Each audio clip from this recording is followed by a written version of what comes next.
I thought I was coming home to the life I'd built, the family I cherished, and the wife I trusted, but what I found waiting for me shattered everything. This isn't just a story of betrayal, it's about the fight to rebuild when your entire world falls apart. Max's foray into the pharmaceutical industry had never been his dream. It was a role he stepped into reluctantly, tethered by legacy rather than ambition. His father, a meticulous and forward-thinking chemist, had built their family company from nothing but a vision and a makeshift lab in the corner of their garage.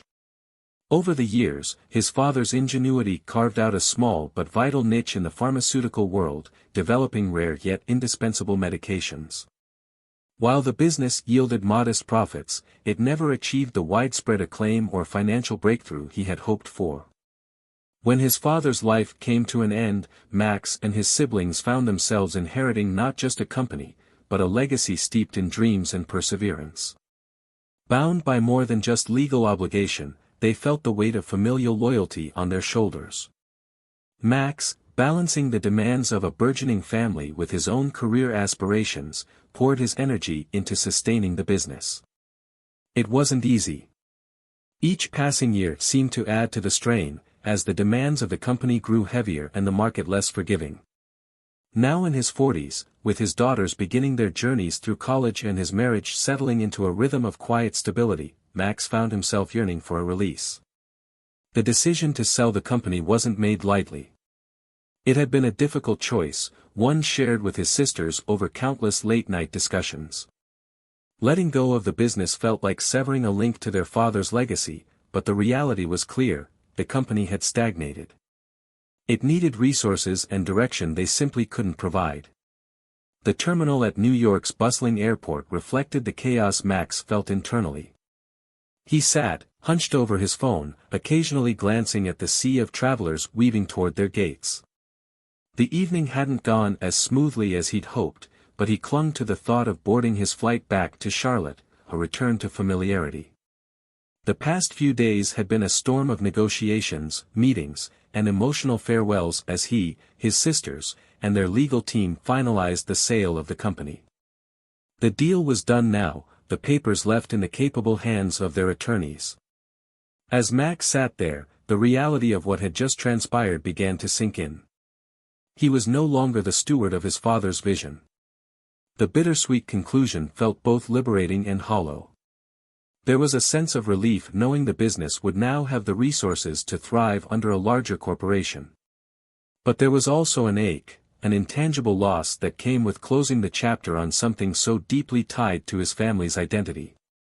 The sale wasn't just about a company, it was about shifting the weight of responsibility off his shoulders and embracing a new chapter of his life. Max didn't know exactly what the future held, but as he waited for his boarding call, he let himself hope it would be one filled with lighter burdens and new beginnings. Max glanced at the clock, the reality of his situation sinking in.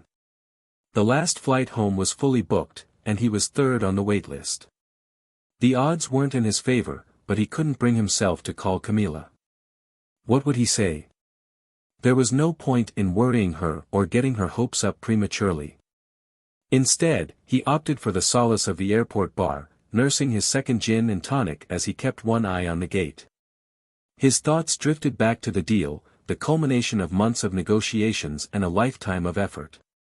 The sale would net him over $10 million, along with a lucrative transition period consulting for the new pharmaceutical giant. It wasn't just a sale, it was a seismic shift in his life and Camila's. With their twin daughters, Emily and Sophie, both juniors at Duke, tuition costs had been an ever-present strain on their finances. The deal would change everything, offering them not only financial stability but the freedom to imagine a different kind of future. The gate agents were announcing the final boarding calls, and Max prepared for the possibility of spending the night in the terminal. Then, against all odds, the screen at the gate flickered, and his name moved to the top of the waitlist. A small miracle. Relief washed over him as he tossed a few bills on the bar, waved to the bartender, and grabbed his briefcase and duffel bag. He hurried to the gate just in time to hear the agent call his name. "Looks like you got lucky," she said, handing him a boarding pass. A party of 4 checked in remotely but didn't show up, so their seats have been reassigned. Max thanked her and stepped briskly down the jetway, flanked by 2 other last-minute boarders. As he entered the plane, he glanced at his boarding pass and felt a swell of surprise. First class. The thought brought a small smile to his face. Maybe things were finally starting to fall into place. He stowed his bag, settled into the oversized seat, and let the tension of the day melt away. As the flight attendant approached, Max was ready for another indulgence. "Would you like something to drink before we take off?" she asked. "Another gin and tonic, please," he replied with a nod, feeling like he deserved the moment of comfort. He sipped it quickly, savoring the small luxury, and soon fell into a deep sleep. His dreams were filled with visions of a new life, one where first-class flights were the norm and he and Camila could finally enjoy the fruits of their hard work. The landing jolted him awake, pulling him from the haze of dreams. The flight had passed in an instant, and now he was home. Max retrieved his bags and made his way to the car, still groggy but filled with a sense of quiet satisfaction. The events of the day felt like an affirmation, a sign that the deal was indeed going to reshape his future. When he arrived home, the house was dark except for the soft glow of a porch light. Max lingered for a moment in the garage, his hand resting on the door handle to the house. The weight of the day hadn't fully lifted, but standing there, he felt an undeniable shift, a beginning as much as an end. With a deep breath, he opened the door, stepping into a life that felt poised for change. Max turned the key in the lock and stepped into the silent house. The familiar surroundings did little to ease the unease that had been building in his chest. Setting his bags down quietly in the corner, he moved cautiously through the kitchen, his footsteps muffled on the hardwood floors. He glanced around the dimly lit room, noting how everything appeared untouched, as though the house itself had been holding its breath in his absence. He climbed the stairs slowly, careful not to make a sound. The door to the bedroom was ajar, a detail that struck him as odd. Camila always closed it at night. Maybe she had fallen asleep early, he thought, pushing the door open just enough to slip inside. What he saw next hit him like a freight train. Max froze, his mind refusing to process the scene before him. His breath caught in his chest, and for a moment, it felt as though his heart had stopped beating entirely. There, on her side of the bed, lay Camila. She was unclothed, her arm draped over a man who was just as exposed. Both were sound asleep, utterly oblivious to his presence. For a moment, Max stood rooted to the spot, paralyzed by a mix of disbelief and raw emotion. The betrayal unfolded in front of him, stark and undeniable. His initial shock gave way to a fiery cocktail of anger and sadness.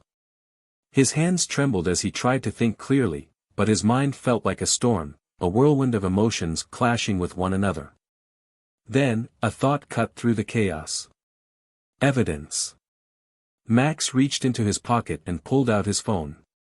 With a shaking hand, he snapped a few incriminating photos. The quiet click of the camera felt like thunder in the stillness of the room, but neither Camila nor the man stirred. Max took his time, making sure he captured every little detail before putting the phone back in his pocket. Turning his attention to the man, Franklin, as Max would later learn his name, Max noticed his clothes and shoes scattered carelessly on the floor. An idea began to take shape.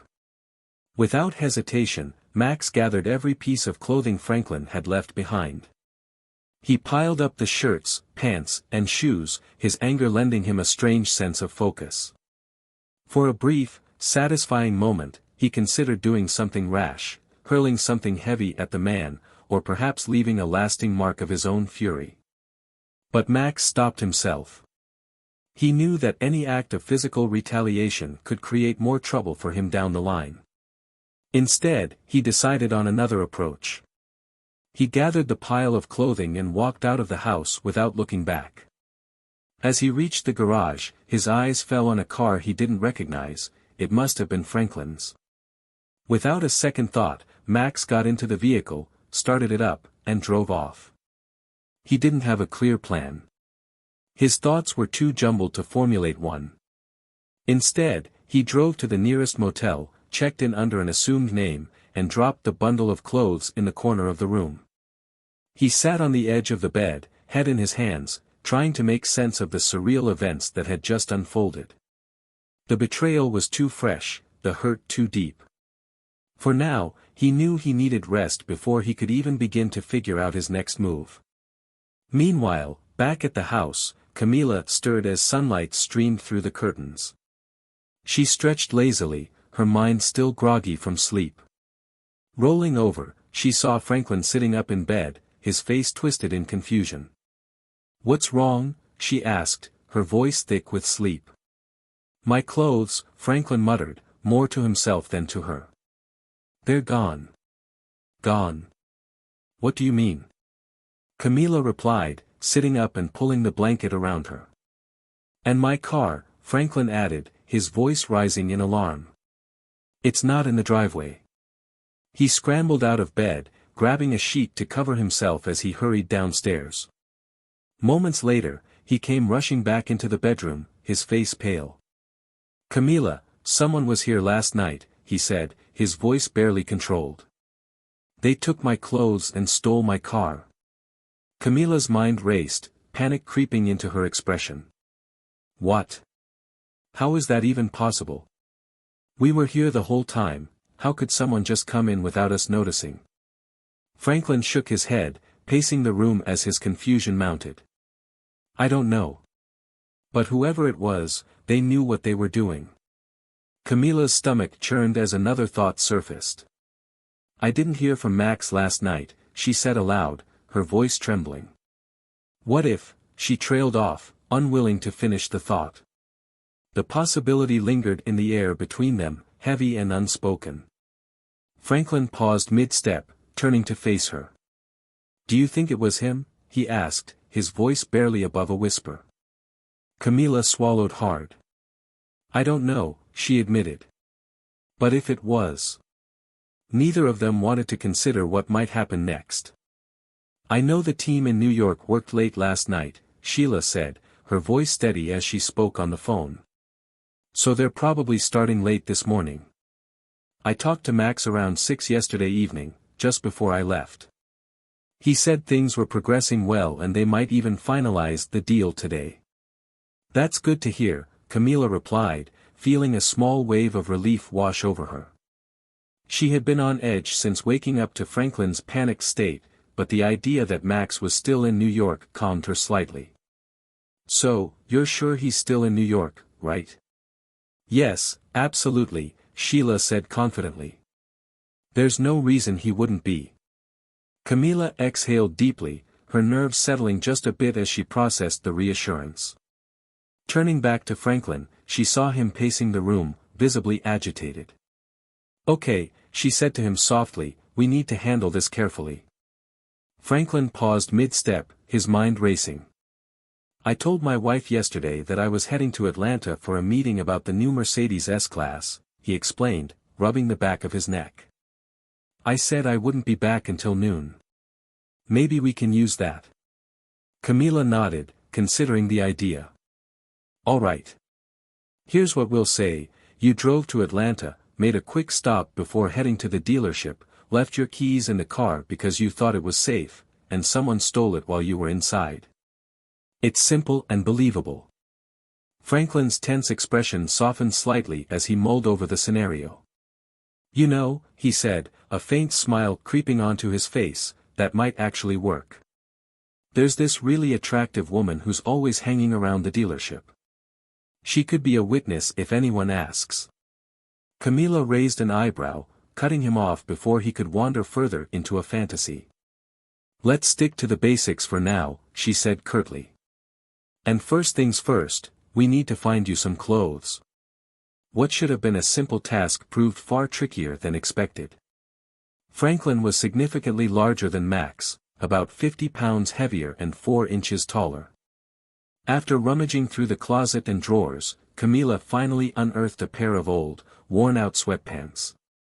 With a pair of scissors, she made a few adjustments to the waistband, tying it with string to keep it secure. She handed them to Franklin, along with a faded sweatshirt that had turned pink from too many washes. "It's not exactly flattering," she admitted, "but it'll have to do." Franklin grumbled as he pulled on the makeshift outfit, but he knew they didn't have many options. "It's better than nothing," he muttered, inspecting himself in the mirror. The morning dragged on as they waited anxiously for noon to arrive, Franklin fidgeting with his ill-fitting clothes and Camila repeatedly checking her phone. Suddenly, the doorbell rang, shattering the tense quiet. Camila froze, her heart pounding as she moved cautiously toward the door. When she opened it, her stomach sank. Max stood there, his face calm but unreadable. In his hand, he held Franklin's driver's license, holding it up for her to see. He gestured to the gold Mercedes still sitting in the driveway, his movements deliberate and pointed.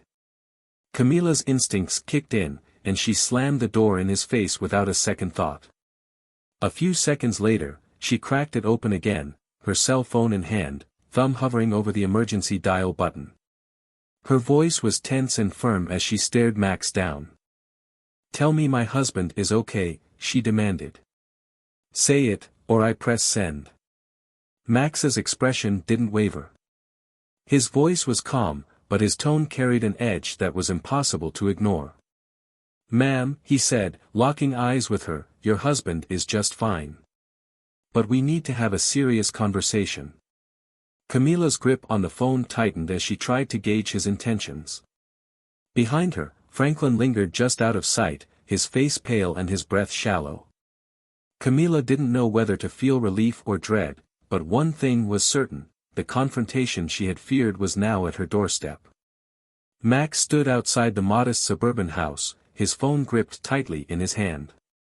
The woman who had opened the door, striking with her sharp features and tired eyes, listened intently as he spoke. "I've got a photo on my phone," Max said, his voice steady despite the storm inside him. "It's of your husband, Franklin, and my wife, Camila. They were in bed last night, unclothed and asleep." For a moment, the woman said nothing, her expression unreadable. Then, with a calmness that surprised Max, she extended her hand.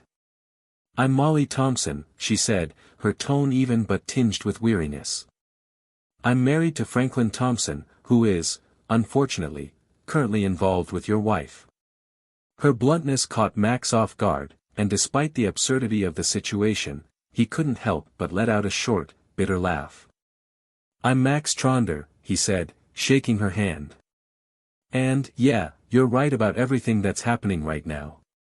My wife's name is Camila." Molly gave a faint nod as Max explained the events of the previous night, walking in, seeing the betrayal, and driving away in Franklin's car. As he spoke, he noticed her eyes starting to brim with tears, though she quickly blinked them away. "I'm divorcing Camila," Max said, the words escaping his mouth with a mixture of finality and disbelief. "There's no way back from this." Molly's lips curled into a small, bitter smile. "Good for you," she said softly, brushing a tear away.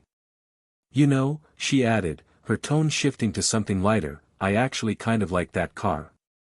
I've never driven a Mercedes before. I think I'll keep it until someone makes me give it back." Max chuckled, appreciating her attempt to lighten the mood.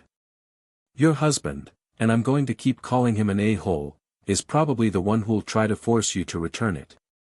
Molly laughed, a genuine sound that seemed to momentarily cut through the tension in the air. "You're probably right," she admitted. "But actually, the car's registered in my name. Franklin, sorry, a-hole, put it in my name for some ridiculous tax reasons. He said it depreciates faster if I'm listed as the primary driver since I use it more often." The two of them shared a laugh, a much-needed reprieve from the emotional chaos surrounding them. But as the moment passed, Molly's face grew serious again. "Well," she said, standing and smoothing her skirt, "we're done here. You should get going, and so should I. There's no sense dragging this out any longer." Max nodded, her calm determination mirroring his own newfound clarity. As he climbed into the gold Mercedes, he couldn't help but wonder how much a better-colored version of the car would cost. The shiny gold was hardly his style, but it symbolized something that felt oddly freeing, a reminder that he was ready to start anew. Meanwhile, across town, Camila pulled up in front of Franklin's house. She barely waited for him to unbuckle his seatbelt before she sped off, desperate to distance herself from the chaos. Franklin walked up the driveway, his heart pounding as he approached the front door.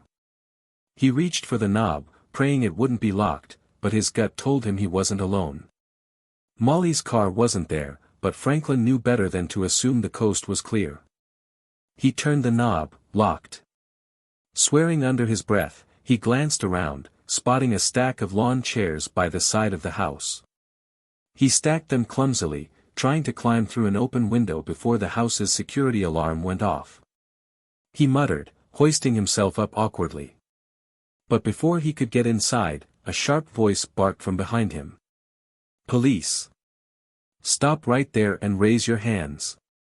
Franklin froze mid-climb, slowly turning to see two officers standing at the base of the driveway, tools drawn and ready. Panic flashed across his face as he carefully stepped down from the precarious pile of chairs. "Officers, this is my house," Franklin started, his voice cracking as he raised his hands. "There's just been a misunderstanding." The officer nearest him interrupted sharply, "Keep your hands where we can see them and step away from the house." Franklin hesitated but complied, his mind racing. He had no idea how much trouble he was about to be in, but as the officers approached, one thing was clear, his day had gone from bad to worse. Franklin's pulse quickened as the handcuffs dug into his wrists, his anxiety mounting with every passing second. He racked his brain for a way to extricate himself from the situation. His mind raced, what could he say to avoid the cold, humiliating confines of a jail cell? Then, a thought struck him. "You can call my wife," Franklin blurted out, glancing nervously at the officers. "She can confirm who I am, and maybe I can head to my office afterward to sort this out. I can get someone there to help me with some clothes." One of the officers regarded him skeptically before taking down the number Franklin provided. "Stay put," the officer said, stepping away to make the call. Franklin exhaled shakily, hoping Molly would cooperate, though he wasn't entirely sure how willing she would be. He figured a little humiliation at the dealership was a far better alternative to spending the night in a cell. Meanwhile, across town, Camila paced the kitchen, her nerves frayed. "I'm starting to worry a little about Max," she admitted to Sheila over the phone. "I still haven't heard from him." "No news here either," Sheila replied, her voice reassuring but tinged with concern. "I guess he's still in New York with the lawyers, but it's not like him not to call." "You seem worried."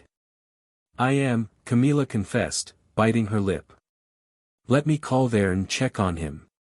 Either he or I will get back to you in a few minutes." "Okay. Thank you, Camila. You're the best boss I could ask for," Sheila added sincerely. Camila sighed, her unease growing as she ended the call. She dialed Max's number again, her mind swirling with doubt and dread, but still no response. Elsewhere, Max sat in the office of Anna Reinhardt, a no-nonsense divorce attorney in her early 50s. Her warm smile and professional demeanor belied a sharp intellect. Her dyed red hair framed a face that radiated both competence and empathy. "I'm Anna Reinhardt," she said, extending her hand as she entered the waiting room. "Fred called ahead and asked me to take the best care of you. Let's go into my office and discuss your situation." Max nodded and followed her into a cozy but businesslike space.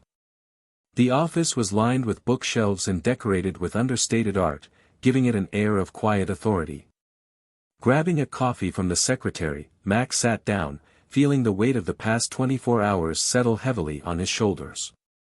He launched into his story, recounting his discovery of Camila's infidelity. His voice trembled slightly as he spoke about his decision to pursue a divorce and the need to safeguard his future. Anna listened intently, jotting down notes as he spoke. "First, let's address the financial aspects," Anna said, her tone calm and methodical. "Given your circumstances, this will be a property division and spousal support case. Let's start with your retirement funds. Those are protected as long as you keep clear documentation. Since your kids are already in college, there's no child support obligation. Are you okay with covering the rest of their tuition? Max nodded. Yes, that's fine. I'd planned to handle that anyway. Good, Anna said, tapping her pen against her notepad. Now, let's talk about the house. You and your wife will need to decide what to do. You can sell it and split the proceeds, or one of you can buy out the other's share based on its current appraisal value. Max hesitated for a moment, the memory of last night still fresh and raw. After what happened, he said finally, I don't think I can stay there. Selling it sounds like the best option. Anna gave him a sympathetic look. That makes sense, Max. We'll handle this step by step. You're making the right decisions here. It's going to be a process, but you'll get through it. Max leaned back in the chair, her words providing a small measure of comfort. Though the road ahead seemed daunting, he felt a glimmer of hope. For the first time since discovering Camilla's betrayal, he began to believe he could find a way forward. I definitely don't want that house, Max said firmly, his mind shifting to the events of the previous night. The image of Franklin, that a-hole, lingered in his thoughts, stirring a wave of frustration. Then, he remembered his promise to call Camilla. With a resigned sigh, he picked up his phone and dialed her number. Camilla was in her office at the law firm, absently shuffling papers, when her phone buzzed. Seeing Max's name on the screen, she hesitated for a moment before answering. Camilla, she said, her voice steady. It's Max, he replied evenly. You called, so I'm returning your message. Were you looking for me? Oh, Max, she said, a hint of relief in her tone. Thanks for calling. I've missed you. Where are you? Max asked, cutting through the pleasantries. I'm here, in Charlotte, Camilla answered, her voice faltering slightly. When did you get back? Last night, Camilla, Max said, his words sharp and deliberate. I came back last night. The tension in her stomach coiled tighter, a heavy knot of dread. She searched for words but found none. Max's tone remained controlled, but beneath it lay an unmistakable edge. I went upstairs to our bedroom, or maybe I should call it what used to be our bedroom. Camilla's mind spun, his words cutting through her like a blade. Memories of the night before rushed back, colliding with the guilt she had tried to bury. She thought about how she had gotten here, how she had let things spiral so far out of control. In high school, the thrill of pushing boundaries had made her feel powerful, but by college, it left her with a lingering sense of shame. She'd thought those days were behind her when she met Max. He was everything she had ever wanted, strong, loving, a wonderful father, and a steady provider. He made her feel safe, cherished, a combination she had told herself was all she needed. But then, the cracks began to show. She thought of that flight back to Charlotte after a weekend on the West Coast. Max had been meeting with a pharmaceutical company while she had tagged along, enjoying the time away. On the overnight flight home, she had been alone, lost in her thoughts. That was when her resolve first faltered.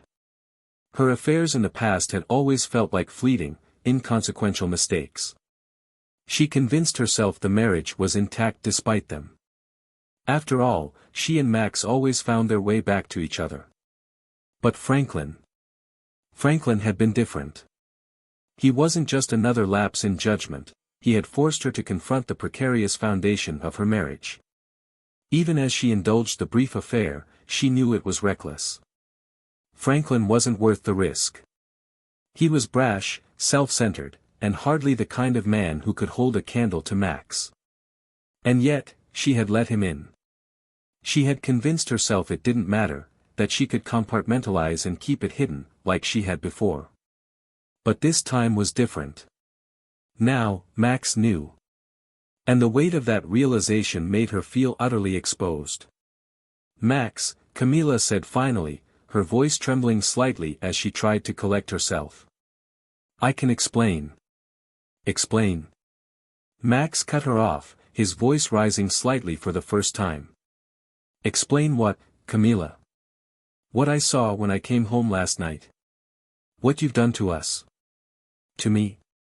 His words hit her like a physical blow, and for a moment, all she could do was listen. There was no escape now. No excuse. She could hear the hurt in his voice, the betrayal he was trying to keep contained. I thought we were partners, Max continued, his tone more controlled now but no less cutting. I thought we were building a life together. But last night, Camila. That wasn't partnership. That wasn't marriage. That was, he trailed off, unable to finish the thought. Camila swallowed hard. Max, I know I've made mistakes, she said, her voice barely above a whisper. But it wasn't what it looked like. I mean, Franklin, he doesn't mean anything to me. Doesn't mean anything? Max repeated, his voice bitter. Well, he meant enough for you to risk everything we've built. Everything I thought we had. Silence stretched between them, heavy and suffocating. Camila tried to find the words to salvage something, anything, but they wouldn't come. I'll be in touch, Max said finally, his voice cold. For now, I think we both need some time to think about what happens next. The line went dead, leaving Camila staring blankly at her phone, the weight of her choices pressing down on her like never before. I know what you must have seen, Camila said, her voice trembling, barely able to meet Max's gaze.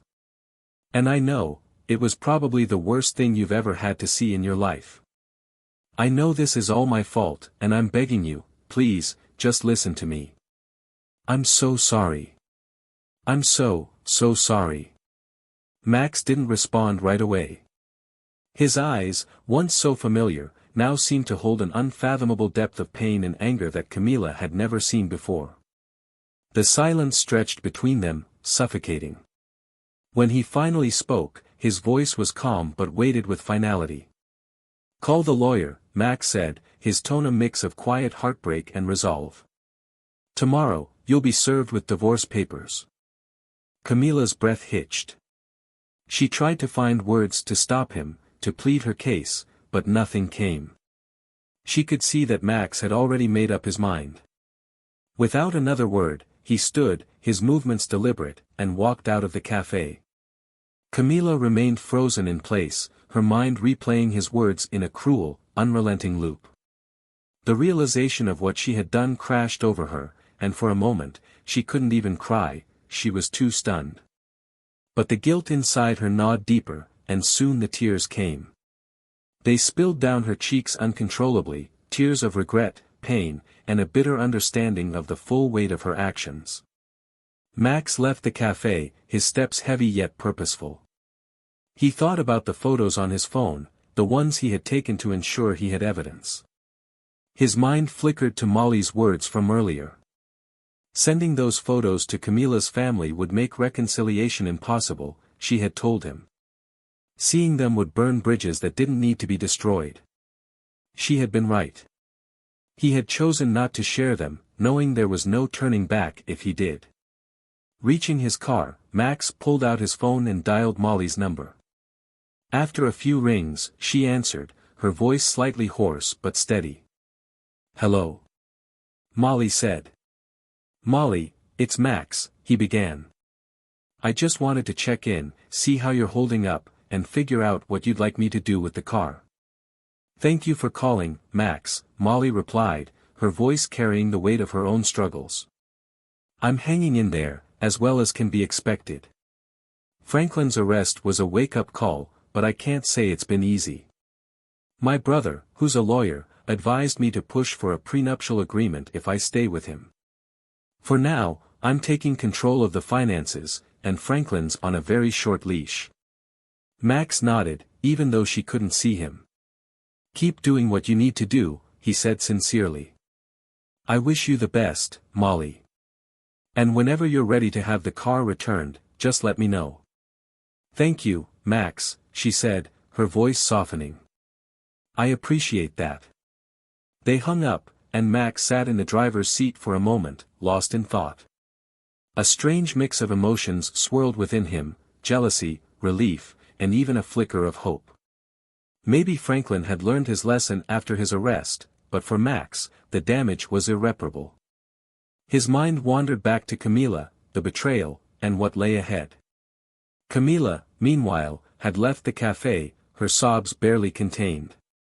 She walked the familiar streets toward the house that would soon no longer be hers. The life she had built, the marriage she had relied on, and the family she had cherished now felt like they were slipping through her fingers. She knew it wouldn't be long before her daughters found out. Or her parents. Or her friends. The weight of the consequences bore down on her, threatening to crush her completely. As she entered the house, the stillness felt oppressive. Memories of laughter and love seemed to echo off the walls, mocking her. She sat on the couch, staring at nothing, consumed by guilt and despair. Later that day, Max sat his daughters down in the living room. Joan, the younger of the two, had been laughing moments earlier, making a joke about their mother chasing a young lawyer at her firm. Her laughter faded when she noticed her father wasn't joining in. "Dad?" Joan said hesitantly, her face falling. Max's expression was steady, his voice calm but firm as he addressed them. "Girls, listen carefully. Your mom has changed. She cheated on me." Joan's face crumpled, her voice catching in her throat. "No," she whispered, unable to say more. "But that doesn't mean," Max continued, his tone unwavering, "that she cheated on you. She loves you. She will always love you." Joan nodded, tears brimming in her eyes as she clung to her father's words. "Are you going to be okay, Dad?" she asked softly, her voice filled with concern. "I will be," Max said, pulling his daughters into a hug. "We all will be. It's going to take time, but we'll get through this together." As he held them close, Max felt a glimmer of hope that even in the midst of pain, they would find a way forward. Together. "We're not going to recover from this," Max said, his voice steady yet tinged with sadness. "I've already spoken to a divorce lawyer. Your mom will be served with the papers today." The weight of his words hung heavily in the room. Joan and Jane sat silently, tears streaming down their faces as they absorbed the devastating news. For a moment, the only sound was the muffled hum of the air conditioning, a stark contrast to the emotional storm within. Max broke the silence after a moment, his tone softening as he addressed his daughters. "No matter how bad things get, I need you both to focus on yourselves and your schoolwork. There's enough money to cover your senior year at Duke, and if either of you wants to go to grad school, I'll make that happen." Jane wiped her eyes and looked at her father. "What about you, Dad? What are you going to do?" Max exhaled deeply, his expression bittersweet. "As for me, what your mom did hit me hard. It would be easy to crawl into a hole, feel sorry for myself, or even try to make peace with her. But that's not who I am." He gave a small, strained smile, one that didn't quite reach his eyes. "I've spent my whole adult life taking care of others. When I worked for my grandparents' company, I took care of them. When they passed, I supported my sisters while we ran the business. Then, I took care of your mom and of you girls." He paused, his voice breaking slightly as he wiped at his eyes. "But now it's time to take care of myself. I want to do all the things I've put off, run marathons, climb mountains, maybe even swim across the Atlantic, or hike the Alps. Heck, I might go on a safari. I have a million things I want to do." His eyes sparkled as he looked at his daughters. "And who knows? While I'm out there, I might meet someone who's also climbing mountains or running marathons. Life's unpredictable like that." Joan's mouth fell open in shock. "Dad," she said, her voice filled with awe. This is amazing."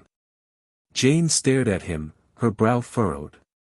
"Did you really come up with all this on the drive here?" she asked incredulously. Max chuckled, the first genuine laugh he'd had in days. "I've been thinking about it for a while," he admitted. "I just didn't know when I'd need to start acting on it."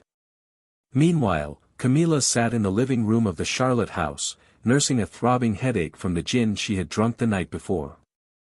Her daughter's sharp words replayed in her mind, each one a dagger reminding her of the damage she had caused. She had hoped to explain herself to them, to make them understand that mistakes didn't have to be the end. But their reactions had crushed that hope. She stared at the room around her, the same house where she and Max had raised their daughters, celebrated milestones, and built a life together. Everything now felt cold, unfamiliar, and distant. She tried to summon the energy to get up, to do something, but the weight of regret kept her rooted to the spot. Her mind drifted to the past, to simpler times when the girls were teenagers. Back then, life had felt chaotic, filled with teenage angst, too many activities, and boys who were either too rude or, from her perspective, too kind. She'd felt overwhelmed by it all, Max buried in his work, her own job at the law firm monotonous and uninspiring. But now, she longed for those days, for the chaos that had at least been full of love and purpose. Camila's thoughts snapped back to the present when her colleague Carl spoke gently beside her.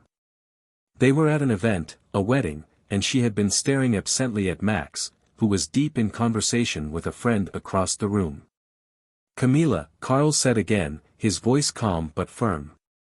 "I think we should leave." "Yes, Carl," she replied, her voice distracted.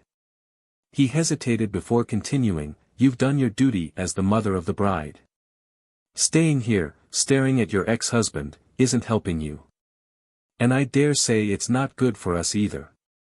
Camila nodded reluctantly, allowing Carl to guide her toward the door.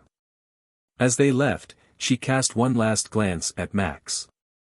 He was laughing now, animatedly discussing an upcoming trip to the mountains. The sight stirred a mix of emotions in her, jealousy, sorrow, and a pang of admiration.